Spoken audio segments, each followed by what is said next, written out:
Hello जी, राधे राधे, जय श्री कृष्णा। आज है इंदिरा एकादशी और आज मैं आप सभी को दिखाती हूँ कि मैं अपने लड्डू गोपाल की सेवा कैसे करती हूँ। तो सबसे पहले मैं उठती हूँ, उठ करके अपना हाथ पैर धो करके शुद्ध रूप से आती हूँ और 3 बार ताली बजाती हूँ। ताली बजाने के बाद मैं इनका ऊपर से बॉडी पे सहलाती हूँ, फिर धीरे से मैं इन्हें उठाती हूँ। उठाने के बाद मैं तुलसी का पत्ता से इन्हें ब्रश करवाती हूँ और ब्रश करवाने के बाद मैं इन्हें 2 चम्मच जल पिलाती हूँ। जल पिला करके मैं इन्हें आसन पे बैठा देती हूँ, फिर मुँह पोंछ देती हूँ और फिर मैं चली जाती हूँ नहाने के लिए। फिर मैं स्नान करके आती हूँ और स्नान करने के बाद इनकी भी तैयारी कर मैं स्नान करके आ जाती हूँ और स्नान करके आने के बाद फिर मैं सारे भगवान जी का पूजा कर लेती हूँ और सारे भगवान जी का पूजा करने के बाद फिर मैं इनका स्नान करवाना चालू करती हूँ। तो सबसे पहले मैं इन्हें लाती हूँ और इनका इत्र से मालिश करती हूँ। इत्र से मालिश करने के बाद मुझे थोड़ा सा अच्छा लगता है और मुझे लगता है कि डायरेक्ट उठा करके न स्नान कराने से अच्छा है कि थोड़ा सा मालिश कर लें। उसके बाद फिर मैं इनका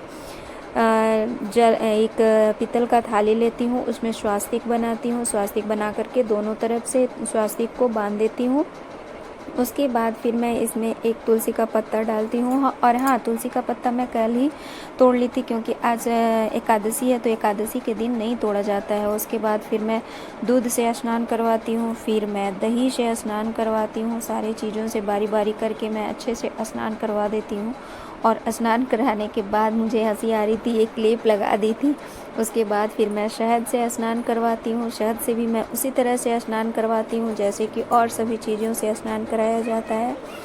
शहद से स्नान कराने के बाद फिर मैं थोड़ा जल से स्नान कराती हूँ। फिर जल से स्नान कराने के बाद घी से स्नान कराती हूँ। घी से मैं लास्ट में इसलिए स्नान कराती हूँ ताकि मुझे लगता है कि इनका एक तरह से मालिश भी हो जाता है। घी से स्नान कराने के बाद फिर मैं गंगा जल से भी स्नान करवा देती हूँ और गंगा जल से स्नान कराने के बाद फिर मैं इन्हें एक अच्छे से और हाँ, आज मैं ना इसमें फूल रखना भूल गई थी क्योंकि मैं स्नान कराने वाला पात्र में फूल भी रखती हूँ।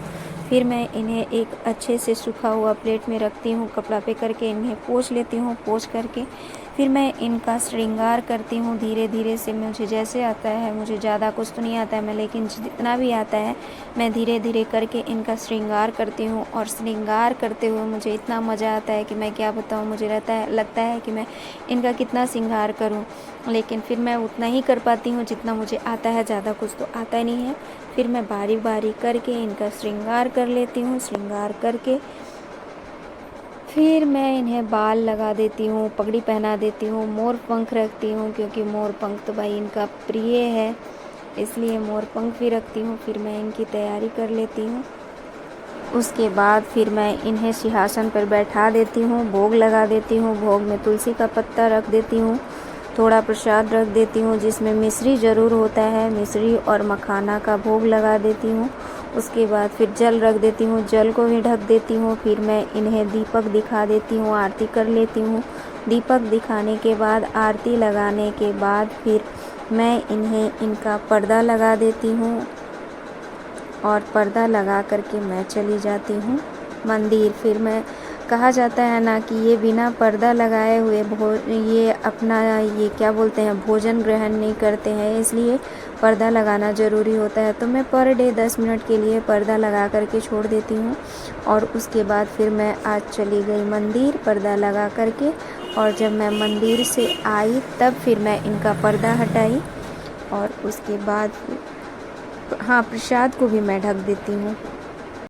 फिर मैं थोड़ी देर के लिए इनके साथ लाइव आती हूँ, लगभग 10 मिनट के लिए। आज दिन में लाइव आई हुई थी और लाइव आने के बाद फिर मैं इन्हें थोड़ी देर रेस्ट करा देती हूँ। फिर लगभग 4 बजे के करीब मैं इन्हें उठाती हूँ और उठा करके कुछ मिठाई मंगाई थी मैंने, उसका मैं इनको भोग लगाती हूँ और भोग लगा करके फिर से मैं पर्दा लगा देती हूँ और फिर से मैं पर्दा हटा देती हूँ और इस तरह से मेरा सेवा होता है। आज इतना देर के लिए समाप्त। इसके बाद फिर मैं रात में इन्हें दीप